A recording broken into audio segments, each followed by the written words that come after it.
میرا نام حارث ہے اور لوگ مجھے ناکام کہہ کر بلاتے تھے، مگر ایک شخص ایسی تھی جو ہر وقت کہتی تھی، میرا بیٹا دنیا کا روشن ستارہ بنے گا۔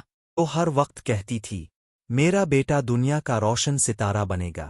وہ میری ماں تھی، بیچاری اندھی تھی، لیکن ہر وقت میری طرف اس نظر سے دیکھتی تھی جیسے میں اس کی روشنی ہوں۔ میں اکثر بولتا تھا، آپ کو کچھ دکھائی نہیں دیتا ماں، پھر بھی اتنا یقین کیوں؟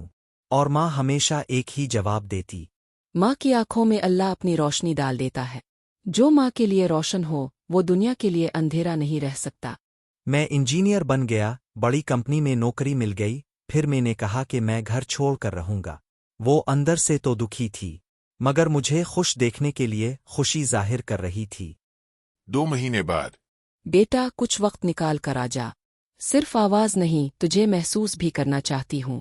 بیٹا مجھے محسوس ہوتا ہے تو گم ہو گیا ہے، لیکن تو میرا نور ہے، میں تجھے دعاؤں سے واپس لے آؤں گی۔ میں ہنس دیا، کیا ایک اندھی ماں مجھے واپس لائے گی؟ ایک رات فون آیا، آنٹی کی طبیعت بہت نازک ہے، ذرا ملنے آ جاؤ۔ میں شہر سے واپس گاؤں گیا۔ ماں چھوٹی سی چارپائی پر لیٹی تھی، سانس میں رکاوٹ تھی اور آنکھوں میں سکون۔ انہوں نے میرا ہاتھ تھاما اور کہا، بیٹا میں نے تجھے کبھی نہیں بتایا، لیکن تیری آنکھوں کا نور میرے لیے سب کچھ تھا۔